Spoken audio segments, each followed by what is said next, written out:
Welcome to Localization News You Can Use, your daily dose of localization know-how. The entire AI world is on a frantic, globe-spanning treasure hunt for high-octane training data, and most of them are looking in all the wrong places. They're trying to build it, buy it, or scrape it from the chaotic wilderness of the web. Meanwhile, the localization industry is sitting on a data reserve so rich, it's practically Fort Knox. We've spent decades meticulously curating the exact stuff they need: clean, aligned, structured, multilingual, domain-specific content. The irony is staggering. While big tech is trying to brute force its way into understanding global nuance, we've had the keys to the kingdom all along. The real problem isn't a lack of tools, it's a crisis of vision.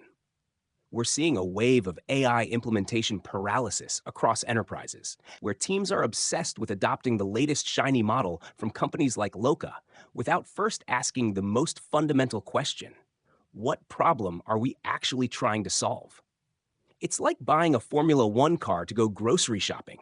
Impressive, but a colossal waste of potential. The magic happens when you flip the script. Define the objective, set the KPIs, and then align the right data to the mission. This data gap is especially glaring when it comes to lower-resourced languages. How do you build a robust model for Macedonian or Swahili when the available data is a rounding error compared to English? This is where the double-edged sword of synthetic data comes in. On one hand, it's a game changer. We can now use massive LLMs to generate artificial data sets, effectively creating fuel for languages that have been running on empty. It's a way to bootstrap linguistic diversity in AI. But let's not get starstruck. Generating good synthetic data is an art form. You can't just press a button and expect perfection. The model has to capture the soul of a language, not just its dictionary. We're talking cultural context, slang, the subtle ways a joke lands in one dialect but not another. An LLM trained primarily on American business English will stumble trying to generate believable dialogue for a teenager in Skopje. You need a human expert in the loop, a linguist who can filter out the corporate jargon and catch the hallucinations before they poison the well. This semi-automated approach, where tech does the heavy lifting and humans provide the critical oversight, is the only sustainable path forward.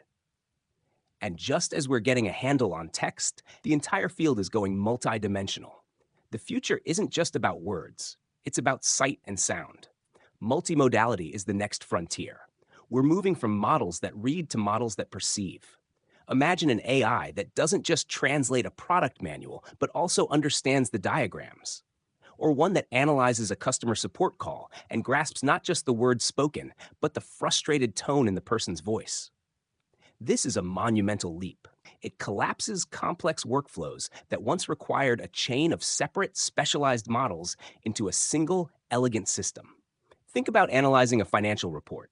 A visual LLM can now read the text, interpret the sales charts, and pull insights from the tables all at once, a task that would take a human analyst hours. This is where companies with deep roots in structured content, like Terminotics and TransPerfect, can find a massive advantage. Of course, with great power comes the great headache of evaluation. How do we even know if these new age models are any good? Benchmarking LLMs is one of the thorniest challenges we face. We have metrics like BERT scores, but they don't capture the full picture. A new, fascinating, and slightly terrifying idea is using an LLM as a judge, where one AI evaluates another's output. It's an efficient but risky strategy, like asking a fox to guard the henhouse, as you risk baking in the judge's own biases. This is why, once again, the human-centric, phased approach is undefeated. Let the AI flag the problems, but have a human linguist make the final call. The future isn't about replacing the expert. It's about giving them a cognitive exosuit. We're heading toward a world of omni-models that handle any input and create any output, running on devices in our pockets. The message from the front lines is clear. Don't fear this wave. Grab a surfboard and learn to ride it. The tools of modern AI, from synthetic data to multimodal analysis, aren't here to take our jobs. They're here to amplify our intelligence and finally make information truly, universally accessible.